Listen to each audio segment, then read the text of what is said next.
सरकार का 1 महीना पूरा होने ते मुख्यमंत्री मान ने पंजाबियों को दी खुशखबरी। 1 जुलाई तो 300 यूनिट प्रति महीना बिजली की माफ। 2 किलोवाट तक वालियां दा 31 दिसंबर 2021 तक का बकाया भी माफ। खेतीबाड़ी लई भी जारी रहेगी सबसिडी वाली मुफ्त बिजली। सीएम मान ने विरोधियों के सवालों का दिता जवाब। कहा अफवाह ते ना दिओ ध्यान, कला कला वादा है यार। मुफ्त बिजली के ऐलान से केजरीवाल ने थापड़ी मुख्यमंत्री मान की पिठ। कहा 1 महीना पाई पाई जोड़ के जनता को दिता तोहफा। एक एक करके पूरे करांगे सारे वादे। मान सरकार के ऐलान से विरोधियों ने चुके सवाल। कांग्रेस और बीजेपी ने पूछा ऐलान तक कर दिता है, कित्थों लियावोंगे पैसा। तो अकाली दल ने कहा जनरल परिवारों को भी मिले एससी भाईचारे वांग रियायत। पेंडिंग मंगां नूं लैके संयुक्त किसान मोर्चे दे नाल मीटिंग करनगे सीएम भगवंत मान। एतवार नूं चंडीगढ़ के पंजाब भवन दे विच होवेगी किसानां दे नाल बैठक।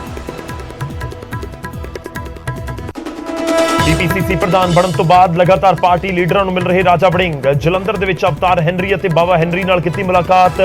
भारत भूषण आशू भी नाल रहे मौजूद। मौजूदा सियासी हालात ते बोले नवजोत सिद्धू। कहा इत्थे हुंदियां ने साजिशां पर अपने स्टैंड दे उत्ते मैं रहांगा कायम। निजी बस ऑपरेटरों की सरकार नूं गुहार। कहा असी माफिया नहीं, कोविड करके टुटे टैक्स सहयोग करे सरकार। टाइम टेबल दे विचों बाहर कड्ढण दी दित्ती जा रही है धमकी।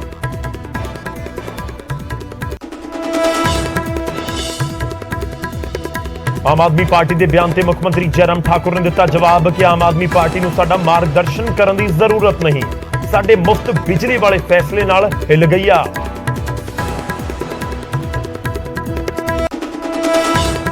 पतित सिखां नूं सरूपा देण ते एसजीपीसी लै सकदी है फैसला। एसजीपीसी मुखी बोले 26 तारीख की बैठक दे विच करांगे विचार। अकाल तख्त साहब के वल्लों बनाए नियमां मुताबक पतित सिखां नूं नहीं दिता जांदा सरूपा।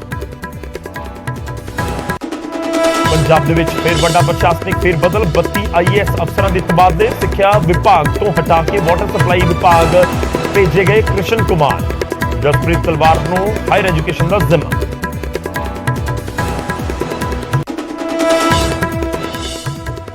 चीफ खालसा दीवान के साबका प्रधान चरणजीत चड्ढा के पोतरे के उत्ते फायरिंग। वाल-वाल बचे अनमोल चड्ढा। पुलिस कर रही मामले की जांच।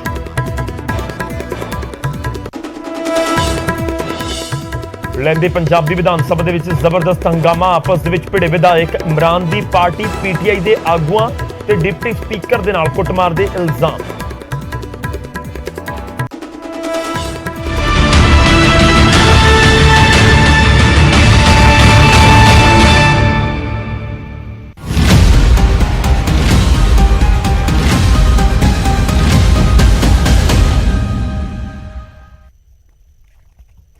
सत श्री अकाल, स्वागत है। गौरव शुक्ला मैं हां तुहाडे नाल ते बुलेटिन दा आगाज करांगे प्राइम टाइम दा। अज आगाज दिन दी सब तो वड्डी खबर दे नाल। वड्डी खबर जो आम लोकां दे लई एक खुशखबरी लैके आई, खास तौर ते उन्हां दे लई जो बिजली दे भारी भरकम बिलां तो खूब परेशान नजर आए ने पिछले कुछ सालां दे विच। तां मान सरकार ने पंजाबियों नूं सौगात दित्ती। आम आदमी पार्टी ने चोणां तो पहलां दित्ती पहली गारंटी नूं पूरा करन दा ऐलान कीता है, जिस नाल आम लोकां नूं वड्डी राहत पहुंचण दी उम्मीद है।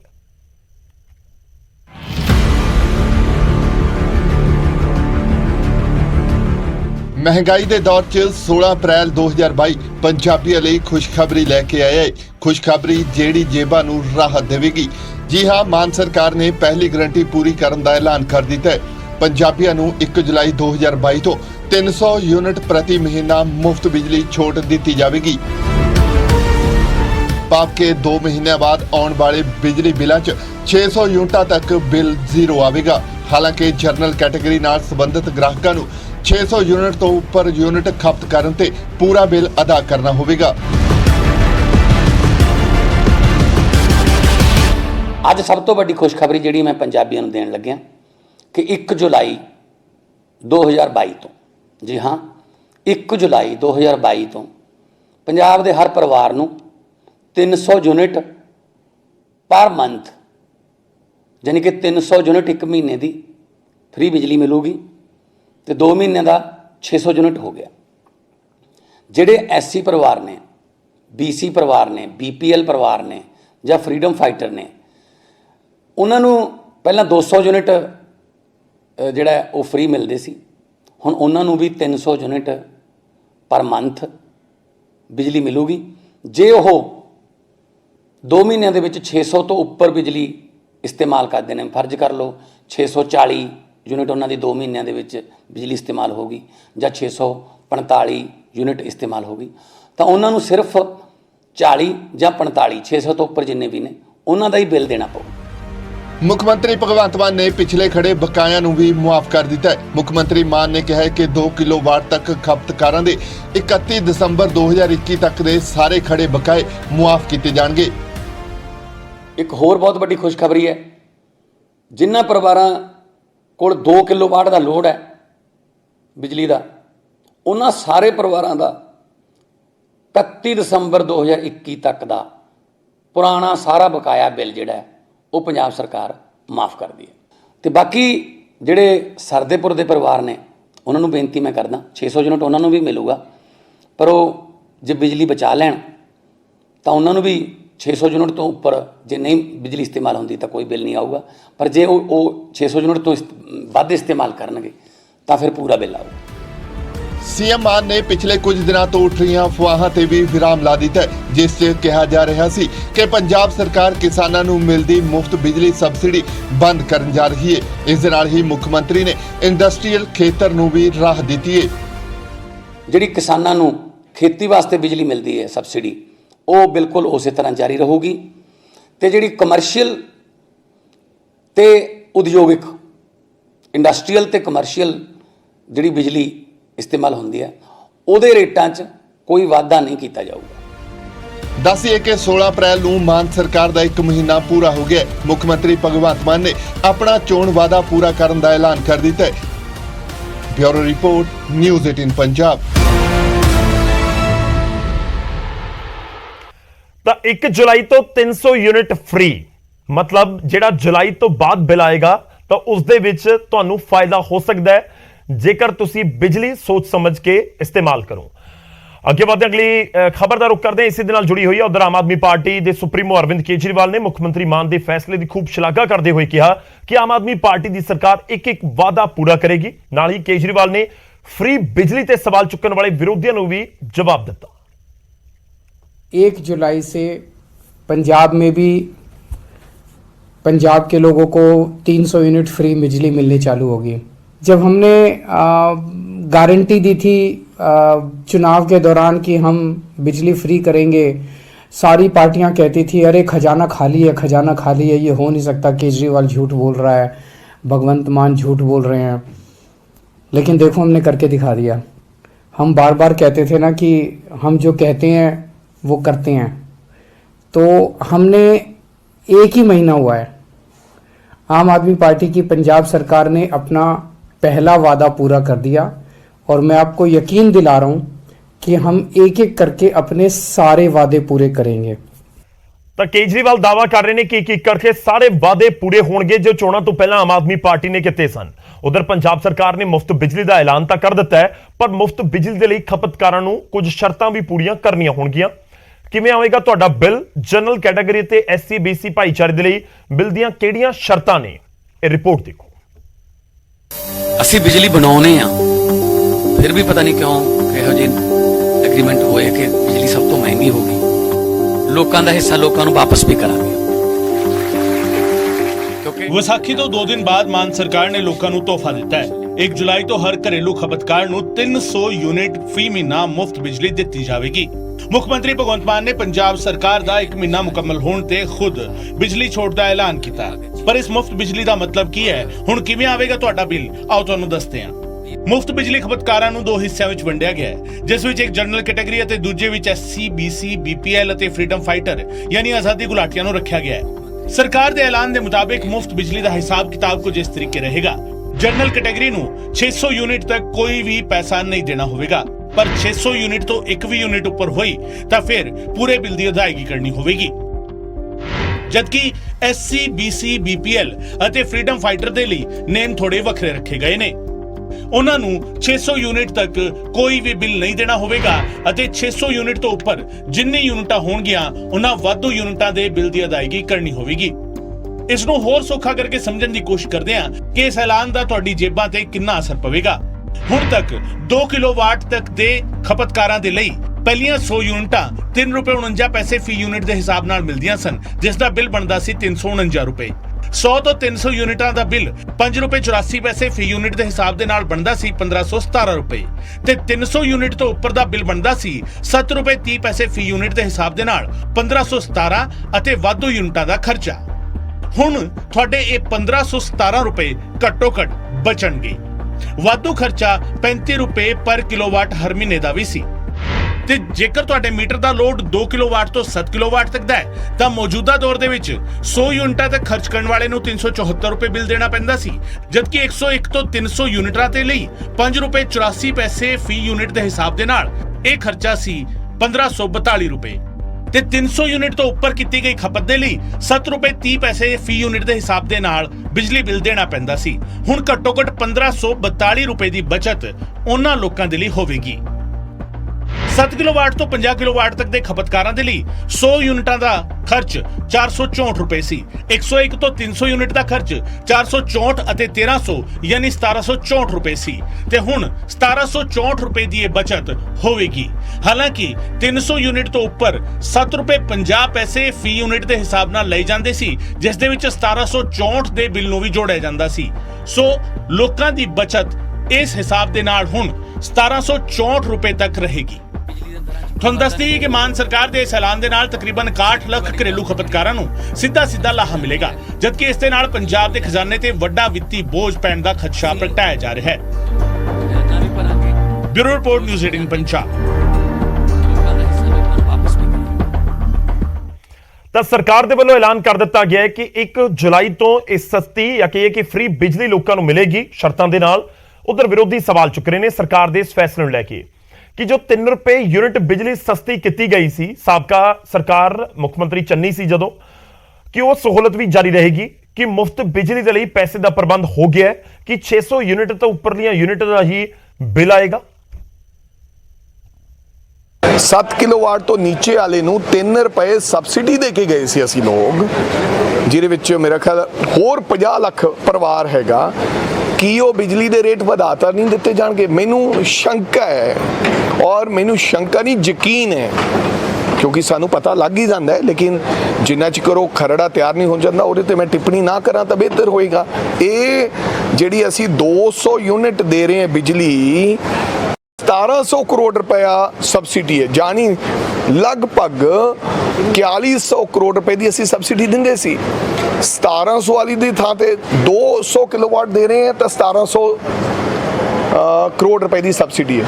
100 ਕਿਲੋਵਾਟ ਦੀ ਹੋਰ ਲਾ ਲਓ ਕਿੰਨੇ ਕਰੋੜ ਹੋਊਗੀ? 2400 ਕਰੋੜ ਜਿਹੜੀ ₹3 ਅਸੀਂ ਬਿਜਲੀ ਸਸਤੀ ਦਿੱਤੀ ਸੀ, ਉਹ ਤੋਂ 2400 ਕਰੋੜ ਰੁਪਇਆ ਸਬਸਿਡੀ ਕਾਂਗਰਸ ਪਾਰਟੀ ਦੇ ਰਹੀ ਸੀ, ਉਹ ਚੱਕ ਦਿੱਤੀ ਗਈ ਹੈ, ਚੱਕ ਦੇਣਗੇ ਜਾਨ। ਅਗਰ ਤਾਂ ਇਸ ਤਰ੍ਹਾਂ ਕਰਦੇ ਤਾਂ ਮੈਨੂੰ ਲੱਗਦਾ ਇਹਦਾ ਕੋਈ ਫਾਇਦਾ ਹੋਣ ਵਾਲਾ ਨਹੀਂ, ਨੁਕਸਾਨ ਹੈ। 1 ਮਹੀਨਾ ਪੂਰਾ ਹੋਣ ਤੇ ਐਲਾਨਵੰਤ ਸਿੰਘ ਮੁੱਖ ਮੰਤਰੀ ਸਾਹਿਬ ਨੇ ਇਸ਼ਤਿਹਾਰ ਵੱਡੇ ਜਾਰੀ ਕੀਤੇ ਆ। ਕਰੋੜਾਂ ਰੁਪਈਆ ਪੰਜਾਬ ਦੀ ਜਨਤਾ ਦਾ ਜਿਹੜਾ ਉਹ ਕੀਤਾ ਜਾ ਰਿਹਾ।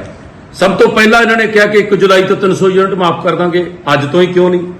25000 ਮਤਲਬ ਨੌਕਰੀਆਂ ਕਹਿੰਦੇ ਅਸੀਂ ਕਰਾਂਗੇ, ਹਾਲਾਂਕਿ ਕਾਂਗਰਸ ਵੇਲੇ ਦੀਆਂ 40000 ਨੌਕਰੀਆਂ ਪਾਈਪਲਾਈਨ ਸੀ ਔਰ ਨਾ ਕਿਸੇ ਕੈਬਨਿਟ 'ਚ ਸਾਰੀਆਂ ਪੋਸਟਾਂ ਰਿਵਾਈਵ ਕੀਤੀਆਂ, ਕਹਿੰਦੇ ਕਰ ਦਾਂਗੇ। ਇਹ ਵੀ ਇੱਕ ਐਲਾਨ ਹੀ ਹੈ ਐਲਾਨਵੰਤ ਸਾਹਿਬ ਦਾ। 35000 ਠੇਕਾ ਮੁਲਾਜ਼ਮ ਪੱਕੇ ਕਰ ਦਾਂਗੇ। ਅੱਜ ਤੱਕ ਨਾ ਕੋਈ ਕਮੇਟੀ ਬਣੀ, ਨਾ ਕੋਈ ਮੀਟਿੰਗ ਹੋਈ। ਇਹ ਵੀ ਐਲਾਨਵੰਤ ਸਾਹਿਬ ਦਾ ਐਲਾਨ ਹੀ ਹੈ। ਰਾਸ਼ਨ ਕਾਰਡ ਕਹਿੰਦੇ ਅਸੀਂ ਘਰਾਂ ਤੱਕ ਪਹੁੰਚਾਵਾਂਗੇ। ਕਿਸੇ ਇੱਕ ਘਰ ਦਾ ਨਾਮ ਨਹੀਂ ਦੱਸ ਸਕਦੇ ਕਿ ਕਿਸੇ ਘਰ ਤੱਕ ਪਹੁੰਚਦਾ ਕੀਤਾ ਹੋਵੇ। ਇਹ ਵੀ ਐਲਾਨ ਹੀ ਹੈ। ਪ੍ਰਾਈਵੇਟ ਸਕੂਲਾਂ ਦੀਆਂ ਫੀਸਾਂ ਤੇ ਵਰਦੀਆਂ ਪ੍ਰਤੀ ਸਰਦਾਰ ਪ੍ਰਕਾਸ਼ ਸਿੰਘ ਬਾਦਲ ਸਾਹਿਬ ਵੇਲੇ ਦਾ ਜਿਹੜਾ ਸੀਗਾ ਉਹ ਐਕਟ ਬਣਿਆ 2016 ਦਾ, ਸਿਰਫ ਉਹਨੂੰ ਲਾਗੂ ਕਰਨ ਦੀ ਗੱਲ ਕੀਤੀ ਹੈ। ਇਸ ਤੋਂ ਇਲਾਵਾ ਕੁਝ ਨਹੀਂ ਹੈ। ਕਿਉਂਕਿ ਮੈਕਸਿਮਮ ਗਰਮੀ ਜਿਹੜੀ ਹੈ ਇਹ ਮਈ ਜੂਨ ਚ ਪੈਂਦੀ ਹੈ, ਜੁਲਾਈ ਚ ਬਾਰਿਸ਼ਾਂ ਸ਼ੁਰੂ ਹੋ ਜਾਂਦੀਆਂ ਨੇ। ਇਹਨਾਂ ਨੇ ਬੜਾ ਟੈਕਟਫੁਲੀ ਉਸ ਚੀਜ਼ ਨੂੰ ਇਹਨਾਂ ਨੇ ਉਹ ਵਰਤਿਆ। ਜਿੱਦ ਭੁੱਖ ਤੇ ਮੈਨੂੰ ਅੱਜ ਲੱਗੀ ਹੈ ਤੇ ਰੋਟੀ ਮੈਨੂੰ ਕਹਿੰਦੇ ਜੀ ਵੀ ਅਗਲੇ ਹਫਤੇ ਦੇਵਾਂਗੇ, ਪੇਟ ਤੇ ਮੈਂ ਅੱਜ ਭਰਨਾ ਹੈ। ਬਿਜਲੀ ਮੈਨੂੰ ਅੱਜ ਚਾਹੀਦੀ ਹੈ ਤੇ ਮੈਂ ਕਹਾਂ ਮੈਂ ਜੁਲਾਈ ਚ ਜਾ ਕੇ ਦੇਵਾਂਗੇ, ਇਹ ਗੱਲ ਨਹੀਂ ਬਣਦੀ। ਇਹ ਇਹਨਾਂ ਨੇ ਆਮ ਆਦਮੀ ਪਾਰਟੀ ਦੇ ਨੰਬਰ 2 ਤੁਸੀਂ ਬਦਲਾਵ ਦੀ ਜਿਹੜੀ ਗੱਲ ਕੀਤੀ ਹੈ, ਬਦਲਾਵ ਕੁਝ ਨਹੀਂ ਹੋਇਆ। ਇਹ ਸਾਰਾ ਕੁਝ ਉਹ ਉਦਾਂ ਹੀ ਚੱਲਣ ਡਿਆ। ਇਹ ਕਹਿੰਦੇ ਸੀ ਵੀ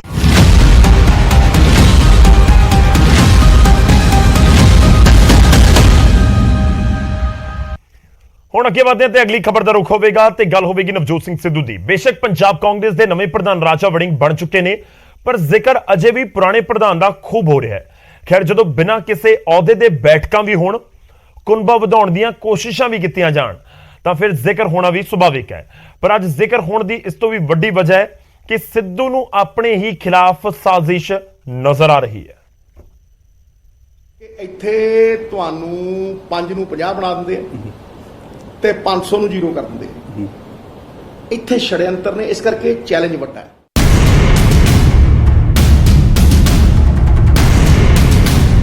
ਬਾਈ ਦੇ ਚੋਣਾਂ ਅਖਾੜੇ ਦੇ ਵਿੱਚ ਕਾਂਗਰਸ 18 ਸੀਟਾਂ ਤੇ ਸਿਮਟ ਗਈ। ਗੱਲ ਨਵਜੋਤ ਸਿੱਧੂ ਦੀ ਕੀਤੀ ਜਾਵੇ ਤਾਂ ਨਾ ਆਪਣੀ ਵਿਧਾਇਕੀ ਬਚਾ ਸਕੇ ਤੇ ਨਾ ਹੀ ਪ੍ਰਧਾਨਗੀ। ਤੇ ਚੋਣ ਨਤੀਜਿਆਂ ਤੋਂ ਬਾਅਦ ਸਿੱਧੂ ਪਹਿਲੀ ਵਾਰ ਨਿਊਜ਼ 18 ਤੇ ਆਏ। ਸਵਾਲ ਲਗਾਤਾਰ ਕੀਤੀਆਂ ਜਾ ਰਹੀਆਂ ਬੈਠਕਾਂ ਨੂੰ ਲੈ ਕੇ ਵੀ ਹੋਇਆ, ਸਵਾਲ ਕਾਂਗਰਸ ਦੇ ਵਿੱਚ ਪੋਜੀਸ਼ਨ ਨੂੰ ਲੈ ਕੇ ਵੀ ਹੋਇਆ ਤੇ ਸਿੱਧੂ ਨਾ ਕਰਦੇ ਬਹੁਤ ਕੁਝ ਬਿਆਨ ਕਰ ਗਏ ਤੇ ਖੁਦ ਨੂੰ ਪੀੜਤ ਧਿਰ ਦੇ ਵਜੋਂ ਪੇਸ਼ ਕਰ ਦਿੱਤਾ। ਸਿੱਧੂ ਵੱਲੋਂ ਜ਼ਿਕਰ ਸਾਜ਼ਿਸ਼ ਦਾ ਕੀਤਾ ਗਿਆ, ਉਹ ਵੀ ਆਪਣੇ ਹੀ ਖਿਲਾਫ। ਕਿ ਇੱਥੇ ਤੁਹਾਨੂੰ 5 ਨੂੰ 50 ਬਣਾ ਦਿੰਦੇ ਆ ਤੇ 500 ਨੂੰ 0 ਕਰ ਦਿੰਦੇ ਆ।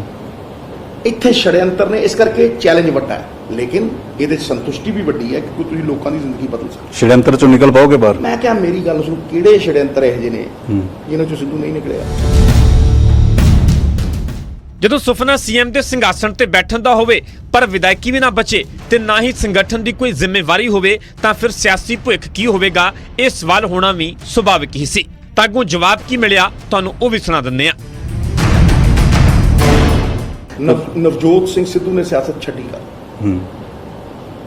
ਇਹ ਤਾਂ ਕਹਿੰਦੇ ਨਵਜੋਤ ਸਿੱਧੂ ਨੂੰ ਚਲੇ ਜਾਣਾ ਹੈ। ਇੰਨਾ ਕੱਚਾ ਨਹੀਂ ਹੈ ਨਵਜੋਤ ਸਿੰਘ ਸਿੱਧੂ, ਮਿੱਟੀ ਦਾ ਢੇਲਾ ਵੀ ਨਹੀਂ ਹੈ ਨਵਜੋਤ ਸਿੰਘ ਸਿੱਧੂ। ਗੱਲ ਨੂੰ ਸਮਝ ਲੈ। ਨਵਜੋਤ ਸਿੰਘ ਸਿੱਧੂ ਜੋ ਪਹਿਲਾਂ ਕਹਿੰਦਾ ਸੀ ਉੱਥੇ ਹੀ ਖੜਾ ਅੱਜ ਵੀ ਕਹਿੰਦਾ ਨੀਤੀਬੱਧ ਤਰੀਕੇ ਦੇ ਨਾਲ ਪੰਜਾਬ ਆਏਗਾ ਬਾਹਰ, ਮੁੱਦਿਆਂ ਦੀ ਰਾਜਨੀਤੀ ਦੇ ਨਾਲ ਆਏਗਾ ਬਾਹਰ। ਹੁਣ ਸਵਾਲ ਇਹ ਹੈ ਕਿ ਸਿੱਧੂ ਖਿਲਾਫ ਸਾਜ਼ਿਸ਼ ਕਿਹੜੀ ਹੋਈ? ਸਾਜ਼ਿਸ਼ ਕਰਨ ਵਾਲਾ ਕੌਣ ਸੀ? ਹਾਲਾਂਕਿ ਕਾਂਗਰਸ ਪਾਰਟੀ ਦੇ ਵਿੱਚ ਹੀ ਰਹਿਣਗੇ ਜਾਂ ਨਹੀਂ, ਇਸ ਸਵਾਲ ਤੋਂ ਬਿਲਕੁਲ ਹੀ ਸਿੱਧੂ ਕਿਨਾਰਾ ਕਰ ਗਏ। ਪਰ ਅਜੇ ਤੱਕ ਕਾਂਗਰਸ ਦੇ ਨਵੇਂ ਪ੍ਰਧਾਨ ਤੋਂ ਦੂਰੀ, ਸਿਆਸੀ ਸਰਗਰਮੀਆਂ ਬਰਕਰਾਰ ਹੋਣਾ, ਮੁੜ ਪੰਜਾਬ ਦੇ ਮੁੱਦਿਆਂ ਦਾ ਜ਼ਿਕਰ ਕਰਨਾ, ਸੰਕੇਤ ਤਾਂ ਮਿਲ ਹੀ ਰਹੇ ਨੇ। ਚੰਡੀਗੜ੍ਹ ਤੋਂ ਪੰਕਜ ਕਪਾਹੀ, ਨਿਊਜ਼ 18 ਪੰਜਾਬ।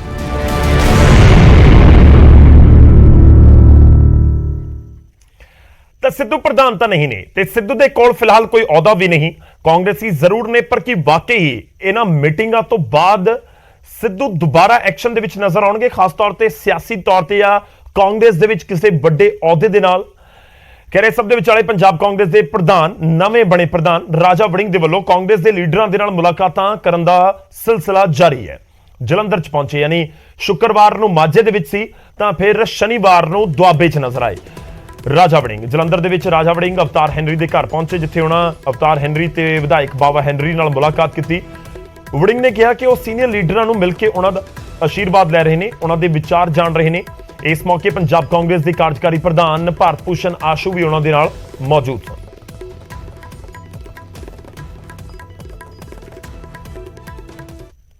ਮੀਟਿੰਗ ਦਾ ਸਿਲਸਿਲਾ ਨਹੀਂ, ਜੋ ਪੁਰਾਣਾ ਤਜਰਬਾ ਹੈ। ਅੱਜ ਮੈਂ ਹੈਨਰੀ ਸਾਹਿਬ ਦੇ ਘਰ ਆਇਆ ਸੀ, ਉਹਨਾਂ ਤੋਂ ਆਸ਼ੀਰਵਾਦ ਲਿਆ ਔਰ ਕਿਸ ਤਰ੍ਹਾਂ ਉਹਨਾਂ ਲੋਕਾਂ ਨੇ ਔਖੇ ਸਮਿਆਂ 'ਚ ਇਹਨਾਂ ਲੋਕਾਂ ਨੇ ਕਾਂਗਰਸ ਪਾਰਟੀ ਨੂੰ ਜਿੰਦਾ ਰੱਖਿਆ, ਖੜਾ ਰੱਖਿਆ, ਡਟ ਕੇ ਖੜੇ ਰਹੇ ਵਰਕਰਾਂ ਦੇ ਨਾਲ। ਉਹ ਤਜਰਬਾ ਤੇ ਉਹਨਾਂ ਦੀਆਂ ਬਲੇਸਿੰਗਸ, ਹੋਰ ਮੇਰਾ ਕੋਈ ਕੰਮ ਨਹੀਂ ਹੈ। ਸੋ ਹਜੇ ਮੈਂ ਆਫਿਸ ਦਾ ਚਾਰਜ ਵੀ ਨਹੀਂ ਲਿਆ, ਪਰ ਮੈਂ ਮੁਨਾਸਿਬ ਸਮਝਿਆ ਕਿ ਪਹਿਲਾਂ ਆਪਦੇ ਵੱਡੇ ਲੀਡਰ ਸਾਹਿਬਾਨਾਂ ਤੋਂ ਆਸ਼ੀਰਵਾਦ ਲੈ ਲਿਆ ਜਾਏ। ਹੁਣ ਅੱਗੇ ਵਧਦੇ ਅਗਲੀ ਖਬਰ ਦਾ ਰੁਖ ਕਰਦੇ ਹਾਂ। ਐਸਜੀਪੀਸੀ ਮੁਖੀ ਹਰਜਿੰਦਰ ਸਿੰਘ ਧਾਮੀ ਦੇ ਵੱਲੋਂ ਇੱਕ ਵੱਡਾ ਬਿਆਨ ਦਿੱਤਾ ਗਿਆ ਪਤਿਤ ਸਿੱਖਾਂ ਨੂੰ ਸਰੂਪਾ ਦੇਣ ਦੇ ਮਾਮਲੇ ਦੇ ਵਿੱਚ। ਪਤਿਤ ਸਿੱਖਾਂ ਦੇ ਉੱਤੇ ਐਸਜੀਪੀਸੀ ਫੈਸਲਾ 26 ਤਰੀਕ ਨੂੰ ਲੈਣ ਜਾ ਰਹੀ ਹੈ, ਜਦੋਂ 26 ਤਰੀਕ ਨੂੰ ਮੀਟਿੰਗ ਹੋਏਗੀ। ਪਤਿਤ ਸਿੱਖਾਂ ਨੂੰ ਸਰੂਪਾ ਦੇਣ ਦੇ ਉੱਤੇ ਵਿਚਾਰ ਕੀਤਾ ਜਾਣਾ ਹੈ। 26 ਤਰੀਕ ਦੀ ਮੀਟਿੰਗ ਦੇ ਵਿੱਚ ਵਿਚਾਰ ਕਰਾਂਗੇ। ਐਸਜੀਪੀਸੀ ਦੇ ਪ੍ਰਧਾਨ ਦੇ ਵੱਲੋਂ ਇਹ ਜ਼ਿਕਰ ਕੀਤਾ ਗਿਆ ਹੈ। ਤੁਹਾਨੂੰ ਦੱਸ ਦਈਏ ਕਿ ਅਕਾਲ ਤਖਤ ਸਾਹਿਬ ਦੇ ਵੱਲੋਂ ਜੋ ਨਿਯਮ ਬਣਾਏ ਗਏ ਨੇ ਉਸ ਦੇ ਮੁਤਾਬਿਕ ਪਤਿਤ ਸਿੱਖਾਂ ਨੂੰ ਸਰੂਪਾ ਨਹੀਂ ਦਿੱਤਾ ਜਾ ਸਕਦਾ ਤੇ ਹੁਣ ਐਸਜੀਪੀਸੀ ਇਸ ਮੁਤਲਕ ਵਿਚਾਰ ਕਰੇਗੀ ਇਸ ਪੂਰੇ ਮੁੱਦੇ ਉੱਤੇ 26 ਤਰੀਕ ਵਾਲੀ ਮੀਟਿੰਗ ਦੇ ਵਿੱਚ। ਮੈਂ ਆਉਂਦੀ ਅਸੀਂ 26 ਤਰੀਕ ਰੱਖੀ ਆ। 26 ਤਰੀਕ ਨੂੰ ਅਸੀਂ ਐਗਜ਼ੈਕਟਿਵ ਦੀ ਮੀਟਿੰਗ ਰੱਖੀ ਆ ਆਪਣੀ। ਉਹਦੇ ਵਿੱਚ ਕੁਝ ਗੱਲਾਂ ਜਿਹੜੀਆਂ ਤੁਹਾਨੂੰ ਉਸ ਦਿਨ ਮੀਟਿੰਗ ਦੇ ਵਿੱਚੋਂ ਵੀ ਫਿਰ ਆਪਣੇ ਫੈਸਲੇ ਕਰਕੇ ਤੁਹਾਨੂੰ ਦੱਸਾਂਗੇ ਇਹਦੇ ਬਾਰੇ ਵੀ ਅਸੀਂ, ਕਿਉਂਕਿ ਮੈਂ ਆਪ ਵੀ ਨਹੀਂ ਚਾਹੁੰਦਾ ਕਿ ਪਵਿੱਤਰ ਤਖ਼ਤਾਂ ਦੇ ਉੱਤੇ ਵੀ ਤੇ ਆਮ ਵੀ ਇੱਕ ਸਾਡੀ ਬੜੀ ਵੱਡੀ ਪਰੰਪਰਾ ਬਣ ਕੇ ਵੀ ਸਿਰਪਾਓ ਉੱਥੇ ਦਿੱਤਾ ਜਾਵੇ।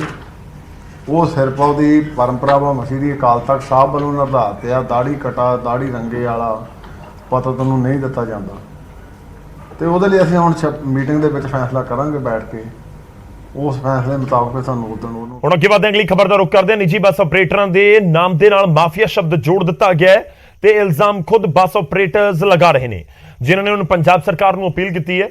ਬੱਸ ਆਪਰੇਟਰ ਕਈ ਮੰਗਾਂ ਵੀ ਸਰਕਾਰ ਦੇ ਸਾਹਮਣੇ ਰੱਖ ਰਹੇ ਨੇ।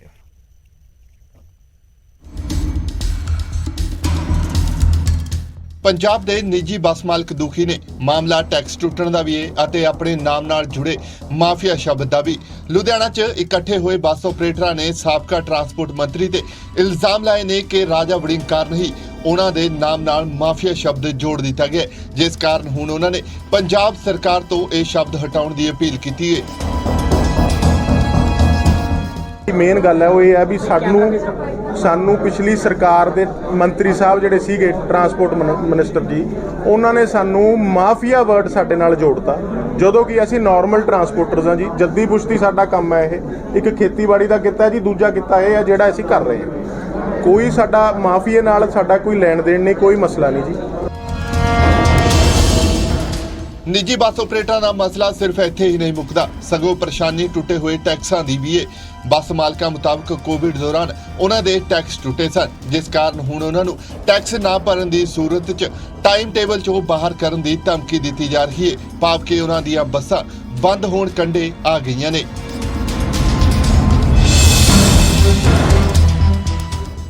ਜਿਹੜਾ ਸਾਡਾ ਇਸ ਸਾਰੇ ਪ੍ਰੋਬਲਮਸ ਕਰਕੇ ਸਾਡਾ ਟੈਕਸ ਟੁੱਟ ਗਿਆ ਜੀ। ਅਸੀਂ ਕੁਝ ਆਪਰੇਟਰਸ ਟੈਕਸ ਡਿਫਾਲਟਰ ਹੋ ਗਏ, ਕੁਝ ਨੇ ਅਸੀਂ ਕਲੀਅਰ ਵੀ ਕਰਤੇ ਜੀ। ਵੀ ਉਹ ਜਿਹੜਾ ਹੁਣ ਸਾਨੂੰ ਧਮਕੀ ਦਿੱਤੀ ਜਾ ਰਹੀ ਆ, ਜਿਹੜਾ ਕਿ ਕੋਈ ਵੀ ਟਾਈਮ ਟੇਬਲ ਬਣਦਾ ਜੀ ਮੋਟਰ ਵਹੀਕਲ ਐਕਟ ਦੇ ਤਹਿਤ ਬਣਦਾ ਜੀ।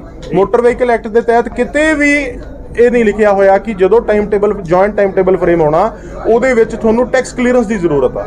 ਬਟ ਸਾਡੇ ਤੇ ਦਬਾਅ ਪਾਇਆ ਜਾ ਰਿਹਾ ਗਵਰਨਮੈਂਟ ਵੱਲੋਂ ਵੀ ਟੈਕਸ ਕਲੀਅਰੈਂਸ ਹੋਊਗਾ ਤਾਂ ਤੁਹਾਡੀ ਸਰਵਿਸ ਟਾਈਮ ਟੇਬਲ ਦੇ ਵਿੱਚ ਰਹੂਗੀ, ਨਹੀਂ ਅਸੀਂ ਬਾਹਰ ਕੱਢ ਦਿਆਂਗੇ। ਹਾਲਾਂਕਿ ਬੱਸ ਮਾਲਕਾਂ ਨੇ ਕਿਹਾ ਹੈ ਕਿ ਟਰਾਂਸਪੋਰਟ ਮੰਤਰੀ ਵੱਲੋਂ ਉਹਨਾਂ ਦੀਆਂ ਮੰਗਾਂ ਬੇਹੱਦ ਸੰਜੀਦਗੀ ਨਾਲ ਸੁਣੀਆਂ ਗਈਆਂ ਨੇ, ਪਰ ਟਰਾਂਸਪੋਰਟ ਵਿਭਾਗ ਦੇ ਕੁਝ ਅਫਸਰ ਉਹਨਾਂ ਨੂੰ ਲਗਾਤਾਰ ਧਮਕਾ ਰਹੇ ਨੇ। ਫਿਲਹਾਲ ਇਸ ਪੂਰੇ ਮਾਮਲੇ 'ਚ ਟਰਾਂਸਪੋਰਟ ਮੰਤਰੀ ਲਾਲਜੀਤ ਭੁੱਲਰ ਦਾ ਕੋਈ ਵੀ ਬਿਆਨ ਸਾਹਮਣੇ ਨਹੀਂ ਆਇਆ ਹੈ। ਲੁਧਿਆਣਾ ਤੋਂ ਰੋਹਿਤ ਗੌਰ, ਨਿਊਜ਼ 18 ਪੰਜਾਬ। ਹੁਣ ਅੱਗੇ ਵਧਦੇ ਅਗਲੀ ਖਬਰ ਦਾ ਰੁਖ ਕਰਦੇ ਹਾਂ ਤੇ ਗੱਲ ਹੋਵੇਗੀ ਪ੍ਰਸ਼ਾਸਨਿਕ ਫੇਰਬਦਲ ਦੀ। ਪੰਜਾਬ ਦੇ ਵਿੱਚ ਵੱਡੇ ਪੱਧਰ ਦੇ ਉੱਤੇ ਇੱਕ ਵਾਰ ਫਿਰ ਤੋਂ ਪ੍ਰਸ਼ਾਸਨਿਕ ਫੇਰਬਦਲ ਕੀਤਾ ਗਿਆ। 32 IAS ਅਧਿਕਾਰੀ ਬਦਲ ਦਿੱਤੇ ਗਏ ਨੇ, ਯਾਨੀ ਕਿ ਉਹਨਾਂ ਦੇ ਤਬਾਦਲੇ ਕਰ ਦਿੱਤੇ ਗਏ ਨੇ। ਹਾਇਰ ਐਜੂਕੇਸ਼ਨ ਵਿਭਾਗ ਦੇ ਵਿੱਚੋਂ ਹਟਾ ਦਿੱਤੇ ਗਏ ਨੇ ਕ੍ਰਿਸ਼ਨ ਕੁਮਾਰ, ਯਾਨੀ ਕਿ ਹੁਣ ਕ੍ਰਿਸ਼ਨ ਕੁਮਾਰ ਸਿੱਖਿਆ ਡਿਪਾਰਟਮੈਂਟ ਤੋਂ ਕੰਪਲੀਟਲੀ ਵੱਖ ਕਰ ਦਿੱਤੇ ਗਏ ਨੇ ਤੇ ਉਹਨਾਂ ਨੂੰ ਵਾਟਰ ਰਿਸੋਰਸ ਵਿਭਾਗ ਦੇ ਵਿੱਚ ਪ੍ਰਿੰਸੀਪਲ ਸਕੱਤਰ ਦਾ ਜ਼ਿੰਮਾ ਸੌਂਪ ਦਿੱਤਾ ਗਿਆ ਹੈ। ਤੇ ਜਸਪ੍ਰੀਤ ਤਲਵਾਰ ਹੁਣ ਹਾਇਰ ਐਜੂਕੇਸ਼ਨ ਵਿਭਾਗ ਦੇ ਨਵੇਂ ਪ੍ਰਿੰਸੀਪਲ ਸਕੱਤਰ ਹੋਣਗੇ। ਸਕੂਲ ਐਜੂਕੇਸ਼ਨ ਦੇ ਨਵੇਂ ਪ੍ਰਿੰਸੀਪਲ ਸਕੱਤਰ ਹੋਣਗੇ ਆਲੋਕ ਸ਼ਰਮਾ। ਹੁਸਨ ਲਾਲ ਨੂੰ ਮੈਡੀਕਲ ਐਜੂਕੇਸ਼ਨ ਦੇ ਪ੍ਰਿੰਸੀਪਲ ਸਕੱਤਰ ਦੀ ਜ਼ਿੰਮੇਵਾਰੀ ਸੌਂਪੀ ਗਈ ਹੈ।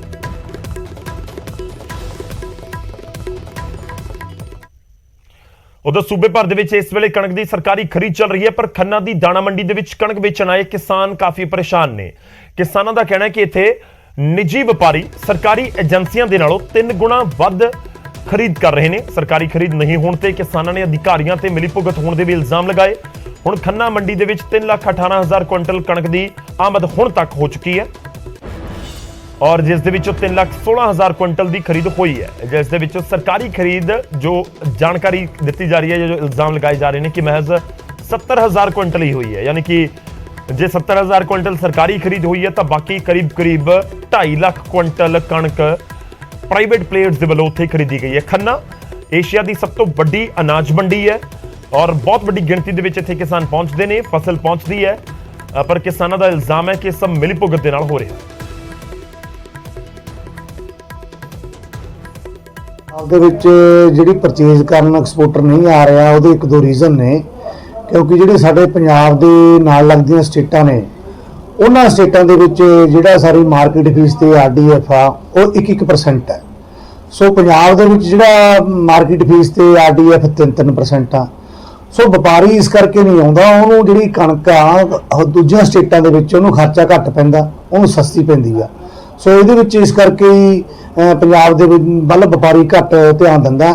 ਸੋ ਇਹਦੇ ਲਈ ਅਸੀਂ ਬੇਨਤੀ ਵੀ ਕਰਦੇ ਹਾਂ ਸਟੇਟ ਸਰਕਾਰ ਨੂੰ ਵੀ ਸਟੇਟ ਸਰਕਾਰ ਨੂੰ ਵੀ ਬਿਲਕੁਲ ਜਿਹੜਾ ਆਪਣਾ RDF ਔਰ ਮਾਰਕੀਟ ਫੀਸ ਹੈ ਉਹ ਨਾਲ ਲੱਗਦੇ ਸਟੇਟਾਂ ਦੇ ਕੰਪੈਰੀਜ਼ਨ ਰੱਖਣੀ ਚਾਹੀਦੀ ਆ। ਨੁਕਸਾਨ ਤਾਂ ਜੋ ਮੌਸਮ ਨੇ ਕਰਤਾ ਵੱਖਰਾ, ਝਾੜ ਘਟ ਗਿਆ ਤੇ ਤੁਸੀਂ ਲਾ ਲਓ ਵੀ 20-22 ਕੁਇੰਟਲ ਵਾਲੀ ਕਣਕ ਸਾਰੀ 15, 14, 16 ਤੱਕ ਰਹਿ ਗਈ ਤੇ ਹੁਣ ਪਿੰਡ 'ਚ ਇੱਕੋ ਤਾਂ 73 ਦਾ ਤਬਕਾ ਨਹੀਂ, ਕਿਤੇ ਰਵੇਸਲ ਵੀ ਹੈ, ਰਵੇਸਲ ਦਾ 10 ਕੁਇੰਟਲ ਹੀ ਝਾੜ ਰਹਿ ਗਿਆ। ਬਹੁਤ ਜ਼ਿਆਦਾ ਫਰਕ ਪੈ ਗਿਆ। ਜੇ ਇਹਨੂੰ ਮੰਨੀਏ ਵੀ ਲਾਹੇਵੰਦ ਧੰਦਾ ਨਹੀਂ ਰਿਹਾ, ਇਹ ਤਾਂ ਹੁਣ ਜਿੰਨੀ ਇਹਦਾ ਖਰਚਾ ਹੈ ਉਹੀ ਪੂਰਾ ਕਰੇਗੀ ਕਣਕ। ਫਸਲ ਤਾਂ ਹਾਲਤੀ ਹੈ ਜੀ ਬਹੁਤ ਜ਼ਿਆਦਾ। ਕਿੰਨਾ ਕੁ ਨੁਕਸਾਨ ਹੋਇਆ? ਅੱਧੋ ਅੱਧ ਹੋ ਗਿਆ ਜੀ। ਕਿੰਨੇ ਨਿਕਲਿਆ ਝਾੜ ਜੀ ਇਸ ਵਾਰ? 10-12 ਦਾ ਮਸੀਂ ਆਉਂਦਾ ਜੀ। ਟਮਾਟਰ ਦੀ ਮਸੀਂ ਨਿਕਲ ਰਹੀ ਆ, ਜਿਹਦੇ ਵਿੱਚ ਸਾਨੂੰ ਬਹੁਤ ਹੀ ਨੁਕਸਾਨ ਹੋ ਰਿਹਾ ਤੇ ਸਾਨੂੰ ਵਪਾਰੀ ਆ ਰਹੇ ਬਾਹਰੋਂ ਪਰਚੇਸ ਕਰਨ? ਬਾਹਰੋਂ ਇੱਥੇ ਕੋਈ ਵਪਾਰੀ ਨਹੀਂ ਆ ਰਿਹਾ ਜੀ। ਇਹ ਵੀ ਤੁਹਾਨੂੰ ਦੱਸ ਦਈਏ ਕਿ ਇੱਕ ਪਾਸੇ ਤਾਂ ਕਿਸਾਨਾਂ ਦੀ ਪਰੇਸ਼ਾਨੀ ਆ ਔਰ ਸਰਕਾਰ ਤੱਕ ਪਹੁੰਚਾਉਣ ਦੀ ਕੋਸ਼ਿਸ਼ ਹੈ ਤੇ ਸਭ ਦੇ ਵਿਚਾਲੇ ਇੱਕ ਐਤਵਾਰ ਨੂੰ ਮੀਟਿੰਗ ਹੋਣ ਜਾ ਰਹੀ ਹੈ। ਮੁੱਖ ਮੰਤਰੀ ਭਗਵੰਤ ਮਾਨ ਦੇ ਨਾਲ ਸੂਬੇ ਦੀਆਂ 23 ਜਥੇਬੰਦੀਆਂ ਦੇ ਨੁਮਾਇੰਦੇ ਮਿਲਣਗੇ, ਜਿਹੜੀਆਂ ਉਹਨਾਂ ਦੀਆਂ ਦਿੱਕਤਾਂ ਨੇ ਤੇ ਜੋ ਪੈਂਡਿੰਗ ਮੰਗਾਂ ਨੇ ਉਸ ਨੂੰ ਲੈ ਕੇ ਵਿਚਾਰਾਂ ਹੋਣਗੀਆਂ। ਇਹ ਪੰਜਾਬ ਭਵਨ ਚੰਡੀਗੜ੍ਹ ਦੇ ਵਿੱਚ ਬੈਠਕ ਹੋਣੀ ਹੈ। ਹੁਣ ਅਗਲੀ ਖਬਰ ਦਾ ਰੁਖ ਕਰਦੇ ਹਾਂ। ਖਬਰ ਜਲੰਧਰ ਤੋਂ ਹੈ। ਜਲੰਧਰ ਦੇ ਵਿੱਚ ਨੌਜਵਾਨਾਂ ਨੇ ਇਮੀਗ੍ਰੇਸ਼ਨ ਦੀ ਕੰਪਨੀ ਦੇ ਬਾਹਰ ਜ਼ਬਰਦਸਤ ਹੰਗਾਮਾ ਕੀਤਾ। ਕੰਪਨੀ ਦੇ ਉੱਤੇ ਧੋਖਾ ਦੇਣ ਦੇ ਇਲਜ਼ਾਮ ਲਗਾਏ। ਪੀੜਤਾਂ ਮੁਤਾਬਕ ਉਹਨਾਂ ਨੇ DC ਦਫ਼ਤਰ ਦੇ ਵਿੱਚ ਵੀ ਸ਼ਿਕਾਇਤ ਕੀਤੀ ਹੈ। ਇਸ ਦੇ ਬਾਵਜੂਦ ਕੰਪਨੀ ਨੇ ਉਹਨਾਂ ਨੂੰ ਸਿਰਫ ਲਾਰੇ ਹੀ ਦਿੱਤੇ। ਪਿਰਾਮਿਡ ਏਜੰਟ ਮੁਰਦਾਬਾਦ, ਪਿਰਾਮਿਡ ਏਜੰਟ ਮੁਰਦਾਬਾਦ।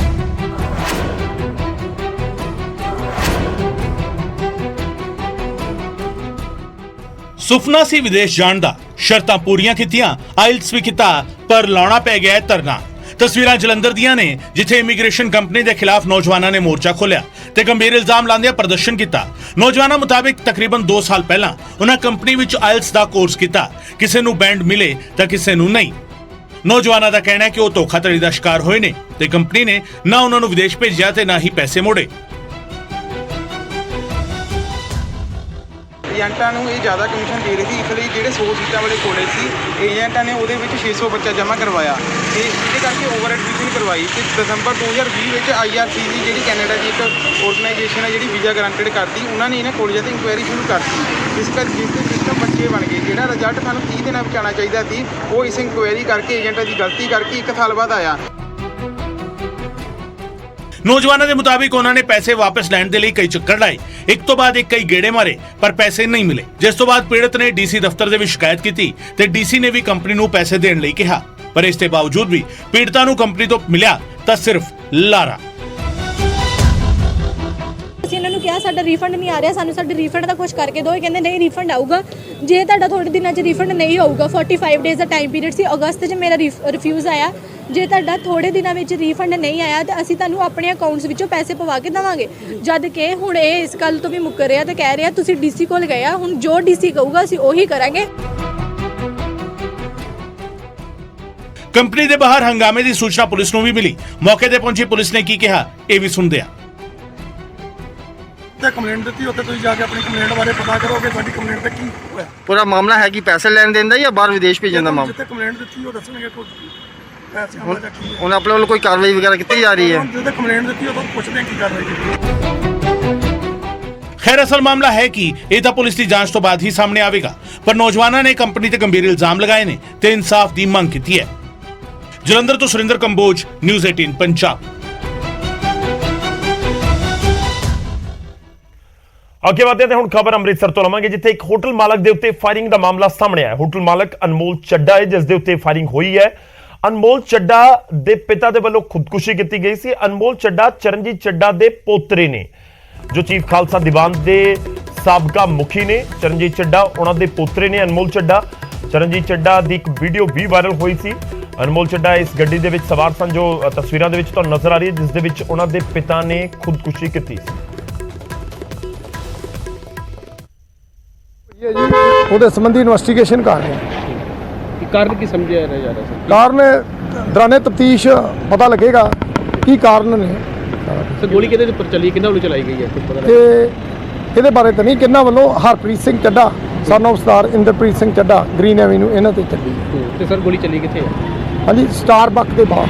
ਤੇ ਸਰ ਕੋਈ ਕਹਿੰਦੇ ਕਾਫੀ ਫਾਇਰ ਹੋਏ ਨੇ, ਕਿੰਨੇ ਫਾਇਰ ਹੋਏ? ਕਰ ਰਹੇ ਜਾਂਚ ਕਰ ਸੀਸੀਟੀਵੀ ਕੋਈ ਆਈ ਸਾਹਮਣੇ ਸਰ? ਦੇਖ ਰਹੇ ਸਾਰਾ, ਖੰਗਾਲ ਰਹੇ ਸੀਸੀ, ਜਲਦ ਦੋਸ਼ੀਆਂ ਨੂੰ ਗ੍ਰਿਫਤਾਰ ਕਰਾਂਗੇ। ਹੁਣ ਅੱਗੇ ਵਧਦੇ ਹਾਂ, ਅਗਲੀ ਖਬਰ ਦਾ ਰੁਖ ਕਰਾਂਗੇ ਅੰਮ੍ਰਿਤਸਰ ਤੋਂ। ਅਗਲੀ ਖਬਰ ਅੰਮ੍ਰਿਤਸਰ ਦੇ ਗੁਰਬਖਸ਼ ਨਗਰ ਦੇ ਵਿੱਚ ਸ਼ਰੇਆਮ ਗੁੰਡਾਗਰਦੀ ਹੋਈ, ਜਿੱਥੇ ਅਣਪਛਾਤਿਆਂ ਨੇ ਘਰ ਦੇ ਬਾਹਰ ਇੱਟਾਂ ਪੱਥਰ ਦੇ ਨਾਲ ਹਮਲਾ ਕੀਤਾ ਤੇ ਫਾਇਰ ਵੀ ਕੱਢੇ।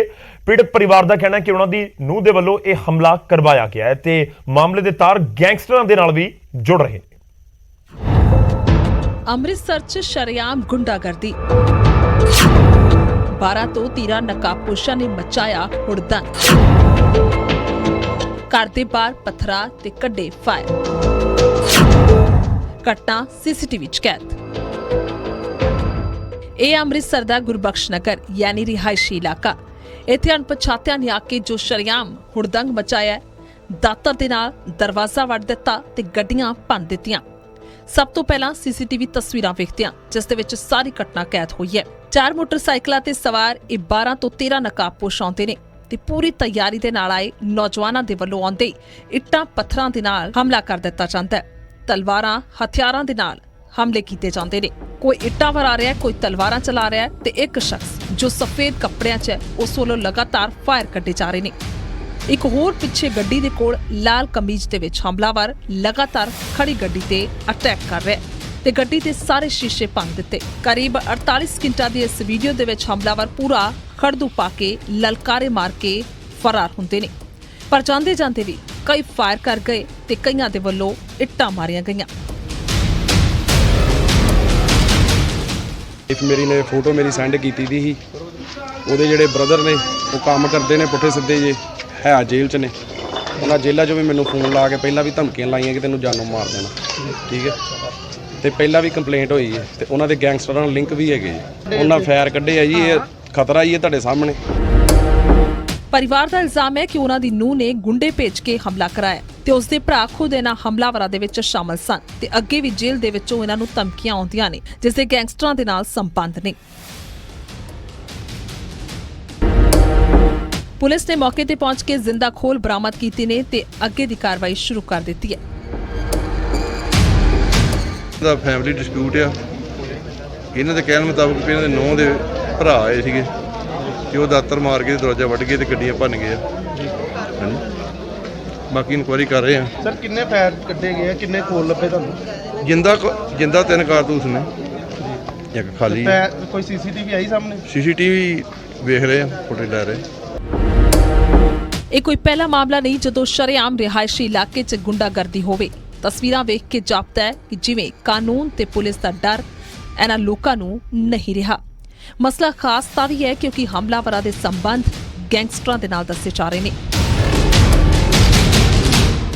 ਅੰਮ੍ਰਿਤਸਰ ਤੋਂ ਅਮਿਤ ਸ਼ਰਮਾ, ਨਿਊਜ਼ 18 ਪੰਜਾਬ।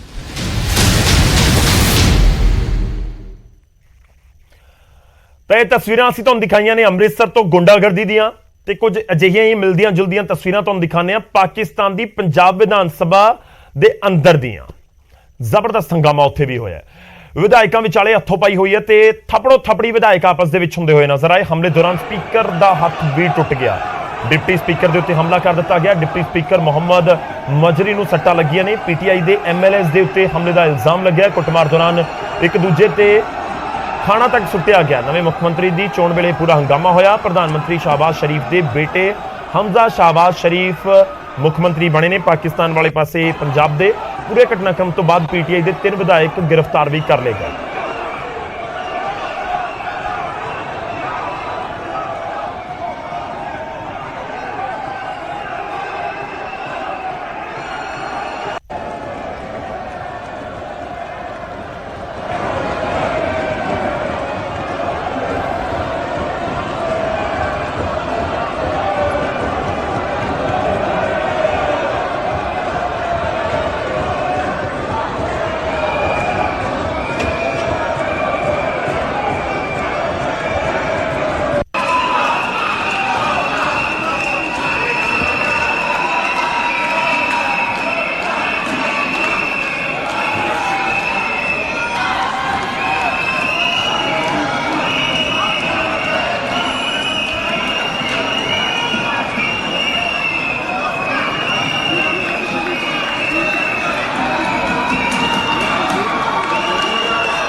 ਤਾਂ ਪਾਕਿਸਤਾਨ ਦੇ ਵਿੱਚ ਪੰਜਾਬ ਦੀ ਅਸੈਂਬਲੀ ਦੇ ਅੰਦਰ ਕੀ ਕੁਝ ਹੋਇਆ ਤਸਵੀਰਾਂ ਤੁਹਾਨੂੰ ਦਿਖਾਈਆਂ ਨੇ, ਪਰ ਇਸ ਸਭ ਦੇ ਵਿਚਾਲੇ ਭਾਰਤ ਦੀ ਕੋਸ਼ਿਸ਼ ਜਾਰੀ ਹੈ ਕਿ ਰਿਸ਼ਤਿਆਂ ਨੂੰ ਸੁਧਾਰਿਆ ਜਾ ਸਕੇ। ਭਾਰਤ ਨੇ ਪਾਕਿਸਤਾਨ ਦੇ 2 ਕੈਦੀਆਂ ਨੂੰ ਰਿਹਾ ਕਰ ਦਿੱਤਾ ਹੈ, ਜਿਨ੍ਹਾਂ ਨੂੰ ਅਟਾਰੀ ਬਾਰਡਰ ਦੇ ਜ਼ਰੀਏ ਵਤਨ ਵਾਪਸ ਭੇਜਿਆ ਗਿਆ। ਇਹ ਦੋਵੇਂ ਗਲਤੀ ਨਾਲ ਬਾਰਡਰ ਪਾਰ ਕਰਕੇ ਹਿੰਦੁਸਤਾਨ ਦੇ ਵਿੱਚ ਦਾਖਲ ਹੋ ਗਏ ਸਨ, ਜਿਨ੍ਹਾਂ ਦੇ ਵਿੱਚੋਂ ਇੱਕ ਨੂੰ 3 ਸਾਲ ਦੀ ਸਜ਼ਾ ਹੋਈ, ਦੂਜੇ ਨੂੰ 4 ਸਾਲ ਦੀ ਸਜ਼ਾ ਹੋਈ। ਪਰ ਘਰ ਵਾਪਸ ਜਾਣ ਦੇ ਸਮੇਂ ਬਹੁਤ ਖੁਸ਼ ਨਜ਼ਰ ਆਏ ਤੇ ਖੁਸ਼ੀ ਇਹਨਾਂ ਦੇ ਚਿਹਰਿਆਂ ਦੇ ਉੱਤੇ ਸਾਫ਼ ਝਲਕ ਰਹੀ ਸੀ। ਦੋਵਾਂ ਨੂੰ ਫਿਰੋਜ਼ਪੁਰ ਜੇਲ੍ਹ ਤੋਂ ਅਟਾਰੀ ਬਾਰਡਰ ਤੱਕ ਲਿਆਂਦਾ ਗਿਆ ਤੇ ਇੱਥੋਂ ਪਾਕਿਸਤਾਨ ਦੇ ਹਵਾਲੇ ਕਰ ਦਿੱਤਾ ਗਿਆ। मोहम्मद आसिफ। कहाँ से आए आप? मोहम्मद आसिफ सन ऑफ खालिद अहमद जयपुर से? इस पे मुकदमा नहीं है, दोनों जल्लू दोनों से। तो कैसे आए थे आप इधर? तैरन लगी है तारा पार करके आए, तो कैसे गलती से आ गई? गलती था। गलती से आज वापस जा रहे हो, कैसा लग रहा है? अच्छा था। कितनी सजा हुई थी आपको? सजा नहीं पता, क्या होगा। 4 साल हो गए, आज वापस जा रहे हो घर? घर वालों को पता है? तो मुझे पता हो ना। आपकी शादी हुई है? नहीं। ਤੇ ਪ੍ਰਾਈਮ ਟਾਈਮ ਦੇ ਵਿੱਚ ਵੇਲਾ ਹੋ ਚੱਲਿਆ ਤੁਹਾਡੇ ਤੋਂ ਇਜਾਜ਼ਤ ਲੈਣ ਦਾ। ਤੁਸੀਂ ਬਣੇ ਰਹੋ ਨਿਊਜ਼ 18 ਪੰਜਾਬ ਦੇ ਨਾਲ।